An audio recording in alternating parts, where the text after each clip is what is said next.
What's up, everybody? It's Peaceful here. We have an update for you today. It is OTA time. We got some updates to some cards here and a really interesting patch this time around. It's kind of curious to see how this all plays out. It's a little less buff heavy than the last few we've gotten, but I think a lot of these changes overall are going to be really good for the metagame. So I'm excited to see how everything plays out. Before we get into it, if you can hit that like button, subscribe, let me know out in the comments what you think about these changes. That really helps me grow as a creator, and I really appreciate it. And we cranking out some good content for you coming up. I'm now part of the Marvel Snap Creator Program, so I will be doing my best to get you quality content. So make sure you don't miss anything by hitting that subscribe button.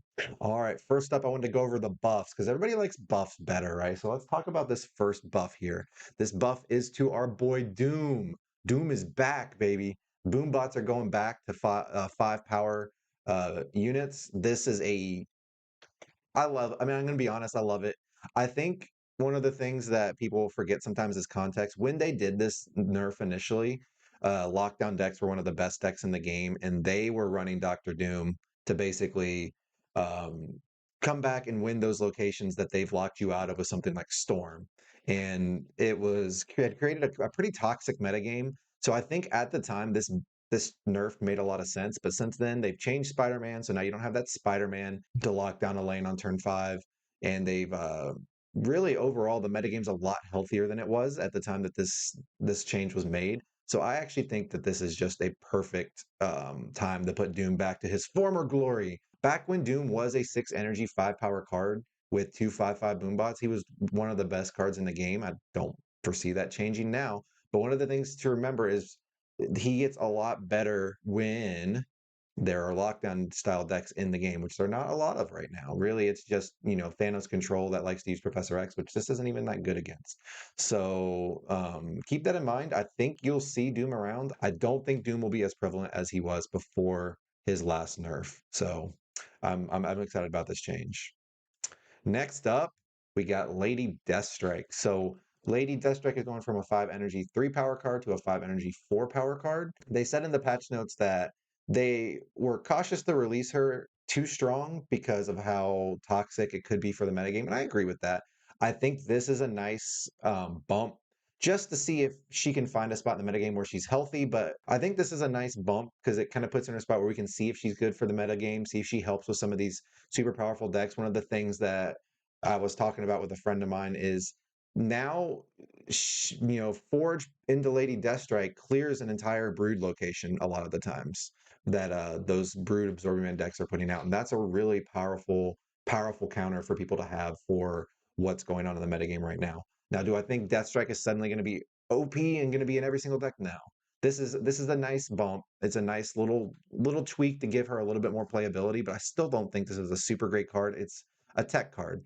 And that's what people need to remember. You don't build your deck around Lady Deathstrike. You put her in I can say a Forge like Shuri Kitty deck, and you just play her in the matchups where she's good, and you play your other big cards in the matchups where they're better. Because a lot of times, just playing Shuri into Red Skull is going to be better, or something like that, or Forge into whatever else you got going on in your deck is going to be better. So just keep that in mind. I do like this change. She released way too low. She's probably one of the worst cards they put out in a long time.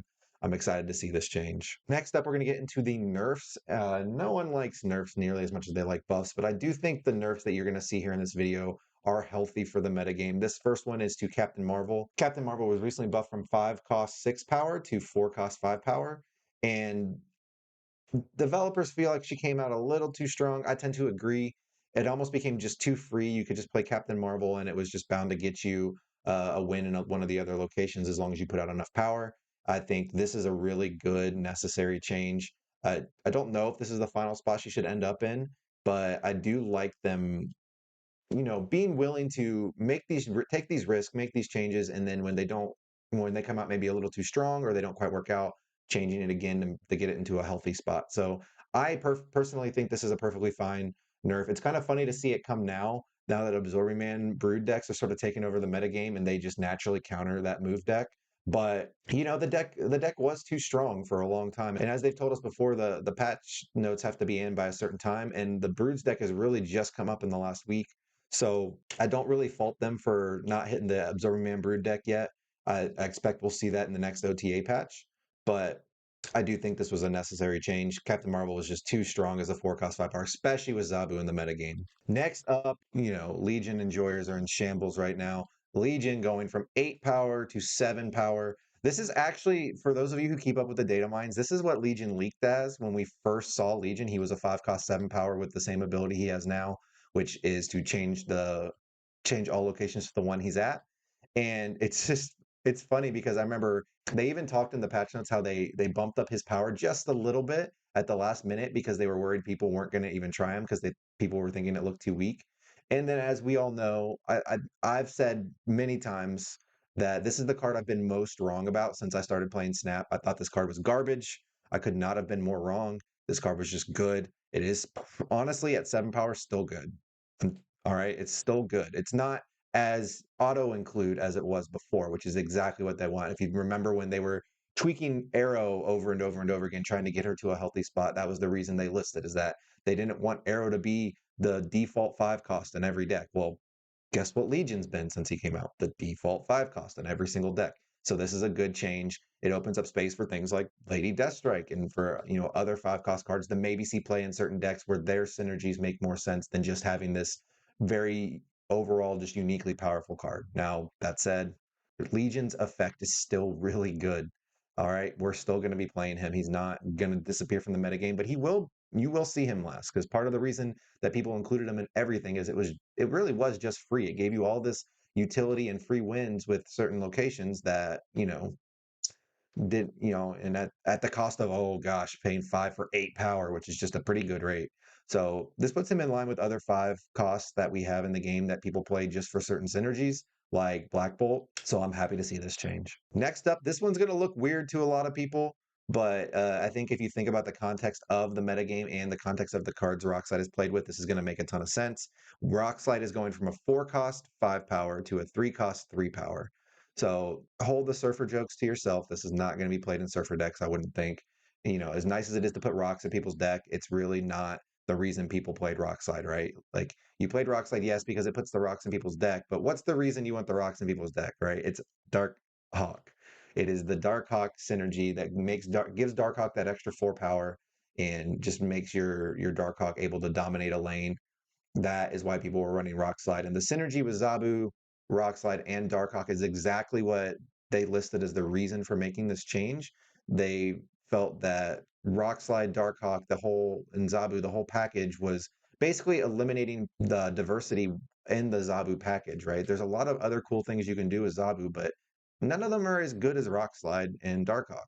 So now it's sort of a question of, well, you can still play Rockslide on 3, you just don't need Zabu, but if you go Zabu into Rockslide now, it's a whole lot worse. So do you even need to run Zabu in your Darkhawk decks? Is every Darkhawk deck even going to be a Zabu deck? Or are some of them just going to be, a mid-range deck that runs Rockslide, Korg, and Darkhawk as synergy because it's just a strong package? Maybe now they can fit in Black Widow because they don't need to focus their deck on 4 cost cards. It just makes the curve of the deck a lot smoother. I'm actually really excited to try out some non-Zabu Darkhawk decks and see if those are going to work out because the power isn't all focused on the 4 drops anymore. And I think this is actually a healthy change. I can see some people. I'm a Darkhawk enjoyer. If you go and look through my videos, you'll see plenty of Darkhawk videos. My first Infinity Conquest I ever won was with my Sarah Zabu Darkhawk Brew, and I I love the cards. I'm gonna keep playing them. I actually, as an enjoyer of that deck, I think this is a very healthy change because it just gives me more things to think about. It gives me more options. It doesn't lock me into having a Zabu in my deck. I can focus on having other cards that synergize with the Rockslide Darkhawk package.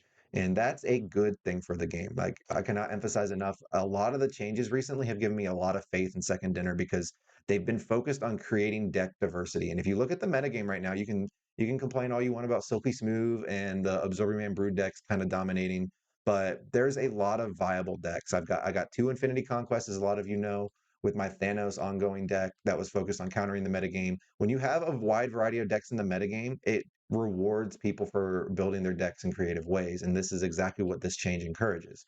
Now you can find different ways to build the Darkhawk package. Maybe now the Ronin shell gets a lot better, right? Because now the Ronin shell can run Rockslide as well, because that deck didn't really want to run Zabu. And so now you can sort of build your deck in a different way. You maximize them filling up their hand, clog up their draws with rocks, and that's maybe a deck now that's a little bit more viable, and that's a good thing because now the the meta game is just a little even that much harder to predict, and it you have a little bit more diversity. That's gonna be it for today, y'all. Thanks so much for hanging out. Let me know what you think of the changes, whether you agree with me that these are overall good changes, or whether you think they did Rockslide dirty. Did they do Captain Marvel dirty? In the comments, and I'll see you next time.